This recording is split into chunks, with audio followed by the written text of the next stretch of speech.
Hello hello hello. कैसे हो सब? उम्मीद करती हूँ कि सभी ठीक हो और पढ़ाई कर रहे हो। तो हम कितना दूर तक पढ़ चुके थे कि बैक्टीरिया पिकलिंग तक, ऑयलिंग पिकलिंग तक हम पढ़ चुके थे। आज देखो हमारे पास है एक क्वेश्चन मार्क। हमें क्या प्रश्न पूछा जा रहा है? Are bacteria our frenemies? पहली बात तो इसकी बात समझते हैं। बैक्टीरिया आपको पता है, फ्रेनिमीज का मतलब क्या होता है? या तो फिर ये फ्रेंड है और ये एनिमी है। इन दोनों में से कुछ तो है। हमने फ्रेंड सुना है, एनिमी सुना है। फ्रेनिमी क्या होता है?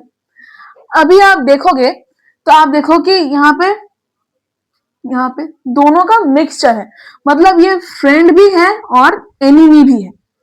तो अगर हम बताएं कि आर बैक्टीरियाज आवर फ्रेनिमीज, तो इसका आंसर हम क्या लिखेंगे? Yes, they are our friends plus enemies. Friends and enemies. आपको एनिमीज जो कि है, आपको उसके बारे में थोड़ा सा पता है। मैं इसको मिटा देती हूँ। उसके बारे में आपको पता है, तो अभी मैं जो बताऊंगी वो आप ध्यान से देखिए। बैक्टीरियाज, मान लीजिए कि 100% अगर बैक्टीरिया है तो इसमें क्या होता है? 95% आर आवर फ्रेंड्स। हाँ, दिस इज ट्रू। 95% हमारे दोस्त होते हैं और 5% जो कि बैड बैक्टीरिया है। ठीक है, जो कि बैड बैक्टीरिया है। तो अभी आप देखिए, अगर मैं आपको एक शॉकिंग चीज बताऊं तो मान लीजिए ये अगर हमारा स्टोमैक है तो यहाँ पे क्या होता है? 2 kgs ऑफ बैक्टीरिया रहता है यहाँ पे। Shocking, right? सच में, इसीलिए मैंने बोला कि शॉकिंग फैक्ट बताती हूँ। 2 kgs ऑफ बैक्टीरिया बस हमारे गट्स में रहते हैं। ठीक है, हमारे गट्स में रहते हैं। सिर्फ यहाँ पर ही, मतलब पूरा का पूरा 2 किलो यहाँ पर नहीं रहता है, इसके बाद जो स्मॉल इंटेस्टाइन आता है उसमें भी रहता है। ठीक है, ठीक है, आप समझ गए कि सभी बुरे नहीं होते और सब भले भी नहीं होते। जैसे इंसान में भी ऐसा ही होता है बेटा, सभी बुरे नहीं होते और सभी अच्छे भी नहीं होते। ठीक है, तो अभी हम देखते हैं कि बुराई क्या है। मैंने आपको बोला था कि आपका ये एक ब्रेड का पीस है, इसको आप खुली हवा में छोड़ देंगे तो इसमें क्या हो जाएगा? इसमें ना ऐसे ऐसे पैचेस आ जाएंगे, आपको ब्लैक ग्रीन पैचेस आपको देखने को मिलेंगे। ये क्या बोला था मैंने? फंगी, फंगाई और फंगी भी बोला जाता है इसको। ये क्या होता है? फंगस। हमने बोला फंगस, फंगाई। ठीक है, और इस ब्रेड को बनाने में भी एक टाइप ऑफ फंगाई यूज होता है। उसका मैं नाम बता दूं, ईस्ट। आप देखिए कि ये कैसे बनता है। इसको बनाने में और नष्ट करने में, दोनों में ही फंगाई का ही हाथ है। ठीक है, कुछ ये है वो 95% में से जो अच्छे चीज बना रहे हैं, खाना बना रहा है, और कुछ है जो कि यहाँ पे जो बैड फंगस है जो इसको नष्ट कर रहा है। तो आप देखिए, पहले क्या होता है? आटा ऐसे गूंदा जाता है। मान लीजिए कि आटे का ये डो है, ये अगर डो है तो इसमें क्या होता है कि इसमें ईस्ट मिलाया जाता है। तो क्या होता है, इसमें जो ईस्ट है इसको मान लीजिए कि आप माइक्रो ओवन में डाल दिए हैं। फिर क्या होता है, ये ईस्ट का एक ऐसा काम करता है कि ये हीट में बहुत सारे इसके रेप्लिकास, कि मान लीजिए ये एक ईस्ट है तो ये बीच में से टूट के क्या हो जाते हैं? दो ऐसे छोटे छोटे ईस्ट बन जाते हैं नए। ठीक है, आप समझ पा रहे हैं कि ये अगर एक बड़ा ईस्ट है तो ये क्या होता है? बीच में से ये टूट गया, बीच में से टूट गया हीट में, बीच में से टूट गया और दोनों नए ईस्ट आ गए। समझ सकते हो? समझ सकते हो, बहुत सिंपल है। और क्या होता है? एक गैस रिलीज करता है जिसको हम कार्बन डाइऑक्साइड कहते हैं। कार्बन डाइऑक्साइड कहते हैं। ये थोड़ा सा डीप है, तुम्हारे बुक में इतने डीप से दिया नहीं है, तो ये तुम देख सकते हो। कार्बन डाइऑक्साइड होने से क्या होता है? ये मान लो कि अंदर कार्बन डाइऑक्साइड है, तो ये मैंने ये चीज ये जो एरो बनाई है इसीलिए कि ये कार्बन डाइऑक्साइड क्या करता है, इसको ना फाड़ के बाहर चला जाता है। ये जब मतलब इसको फाड़ते हुए जब बाहर जाता है तो क्या होता है ना, यहाँ पे पोर्स ऐसे छोटे छोटे छोटे छोटे होल्स छेद हो जाती है बेटा। आपने देखा होगा कि केक के ऊपर होल्स होते हैं, छेद होती है, ऐसे केक में भी ये चीज यूज होता है और ब्रेड बनाने में भी ये चीजें यूज होती हैं। ठीक है, आप समझ सकते हो, समझ सकते हो आप। तो देखिए इसको बना भी रहा है फंगाई, मिटा भी रहा है फंगाई, कितना ताज्जुब की बात है।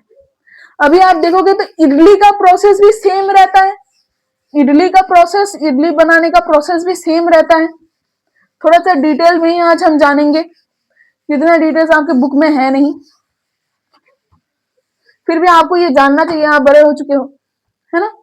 अभी तो हम बड़े हो चुके हैं दी, अब तो हमें बता दीजिए क्या है इसके पीछे का साइंस। तो साइंस पढ़ने में सबसे ज्यादा इंपॉर्टेंट क्या बात होती है, साइंस पढ़ने में सबसे ज्यादा इंपॉर्टेंट बात है जब आप क्वेश्चन करते हो। ठीक है, जितना ज्यादा क्वेश्चन करोगे साइंस उतना ही अच्छे से तुम्हें समझ में आएगी। ठीक है, तुम देखो अभी तुम्हें इडली बनाने का प्रोसेस भी सेम रहता है, जैसे उसमें ईस्ट का जरूरत है, उसमें भी ईस्ट ऐसे दला जाता है। उसका प्रोसेस मुझे बहुत डीपली, मैंने कभी बनाया नहीं और खाया भी नहीं, मुझे इडली बिल्कुल पसंद नहीं है, मुझे हेड मिलेगी मुझे पता है, पर मुझे इडली पसंद नहीं है। कितने लोगों को इडली पसंद है मुझे जरूर बताना। मैंने सुना है कि इडली अच्छा होता है, पर एक बार मैंने खाया था तो मुझे अच्छी नहीं लगी थी।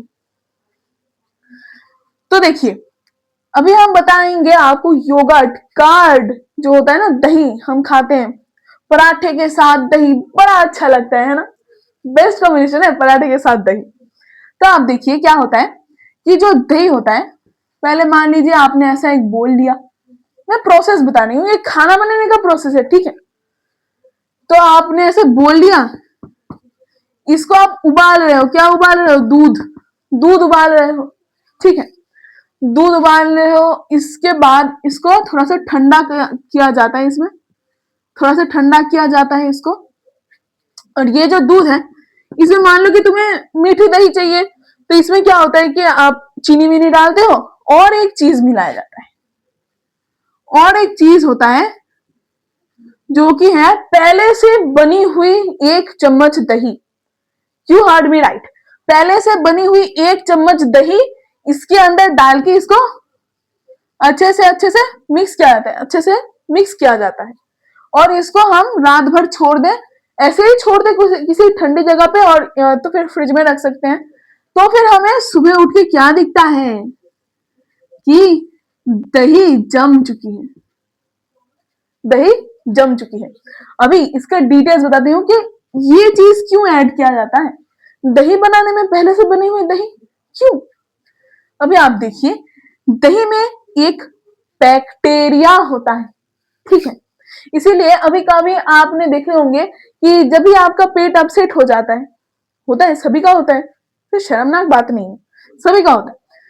तो क्या होता है, आपको उस वक्त में डॉक्टर के पास जाइए, या आपके घर वाले भी बोलेंगे कि बेटा दही खा लो, दही खाओगे तो तुम्हारा पेट ठीक हो जाएगा।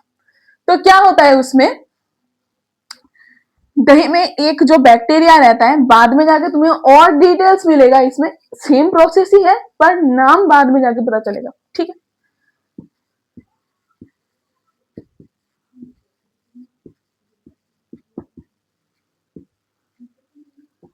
नाम बहुत बड़ा है और सुंदर भी। क्या पढ़ेंगे, लैक्टोबैसिलस, लैक्टोबैसिलस जो बैक्टीरिया है दही के अंदर, उसको हम कहते हैं लैक्टोबैसिलस, ठीक है। ये क्या करता है, दूध में एक एसिड होता है जिसको हम कहते हैं, सॉरी एसिड नहीं, इसमें एक चीज होता है जिसको हम लैक्टोज कहते हैं। नाम के तौर पे जान रखो कि दूध में होता है लैक्टोज, दूध में होता है लैक्टोज, बस नाम है, ये नाम है, एक नाम है, इसका डिटेल्स में 9th में जाके पता चलेगा। इसको क्या करता है ये बैक्टीरिया, इसको हटा के, मतलब क्या होता है कि इसको चेंज कर देता है,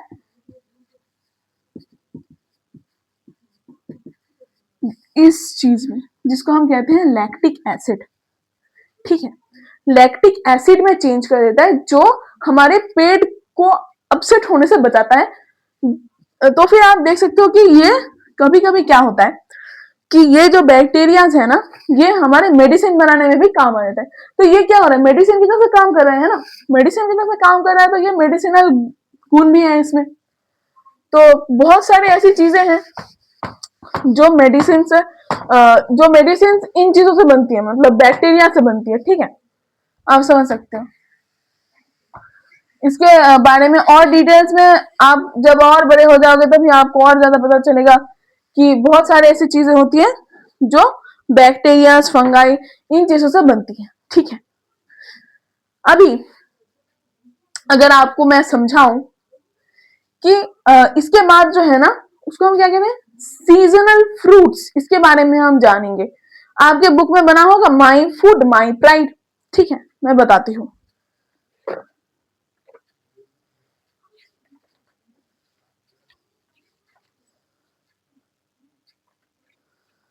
कहां पर है आपका पेज नंबर 48 जो सीबीएसई का बुक है, वहां पे आप देखोगे तो माई फूड माई प्राइड। इसके बाद आपको पेज नंबर 49 जो है, यहाँ पर आपको दिखेगा the Joy of eating seasonal fruits. Seasonal fruit का मतलब क्या होता है? हमारे यहाँ पे सीजन्स कितने हैं बेटा? मैं जब छोटी थी मुझे पढ़ाया गया था कि सीजन्स 6 होते हैं। सीजन्स 6 होते हैं। क्या क्या होता है? गर्मी होती है, सर्दी होती है, ऐसे स्प्रिंग होता है, ऑटम होता है, और क्या होता है? हमने तो ये 4 ही देखा है ना। और एक होता है जिसको हम आफ्टर ऐसे जिसको हम ऑटम कहते हैं। ऑटम इतना ज्यादा अभी दिखता नहीं है। और एक हमें हेमंत कहते हैं। तो अभी हमारे मेन 4 जो है ना, मेन 4 सीजन्स है। मेन 4 सीजन्स है, उसमें आता है गर्मी, आती है समर, बरसात आती है मॉनसून, क्या आता है स्प्रिंग, और आता है विंटर। ठीक है, ठीक है, आप समझ सकते हो। तो ये आपके 4 हो गए। तो इसमें क्या होता है कि आप देखोगे कि मैंगोज आपको बस समर में ही दिखेगा। मैं एस लिख रही हूं बस समर के लिए। आपको ऑरेंज बस विंटर में ही दिखेगा। अभी आप बाजार में जाओगे तो आपको किसी समय पर भी मैंगोज या ऑरेंज मिल सकते हैं, पर समर में ज्यादा देखा जाता है, विंटर में ऑरेंजेस ज्यादा मिलती हैं। अभी आप जाओगे बाजार में, आप बोलोगे कि मुझे मैंगो दे दो, आपको मिल जाएगा, पर समर में खाने का जो टेस्ट होता है ना, वो अलग होता है। क्योंकि मैंगो क्या होता है, समर में पक जाते हैं, पकने के बाद वो नेचुरली पकाया जाता है ना, वो नेचुरली पके हुए आम होते हैं। तो उसमें जो नेचुरल टेस्ट आता है, आप जब इसको विंटर में खाओगे आपको मैंगो का वो टेस्ट मिल नहीं पाएगा। अभी आप ऐसे समर के मौसम में आप गर्मी चल रही है, आप जाकर बोल रहे हो भैया मुझे ऑरेंज दे दो, आपको मिल जाएगा। पर ये क्या हो रहा है, नेचुरली ऑरेंज विंटर में मिलता है, अगर आपको समर में मिलेगा तो वो इतना टेस्ट नहीं हो पाएगा। ठीक है, इसीलिए लीची आप देखोगे कि गर्मी के समय में ऐसे मॉनसून के वक्त में आपको लीची मिल रहा है ना। तो इसको हम कहते हैं सीजनल फ्रूट्स। बहुत ही छोटी चीज थी इसमें, तो मैंने ये पूरा का पूरा समझा दिया। आप कौन सा फ्रूट को ज्यादा प्रेफर करते हो, मैंगोज या ऑरेंज? मुझे तो मैंगोज ज्यादा अच्छे लगते हैं क्योंकि मुझे समर अच्छा लगता है ना। ठीक है, तो फिर हम मिलते हैं अगले वीडियो में। ठीक है, बाय। तब तक के लिए जरूर पढ़ाई करते रहिए।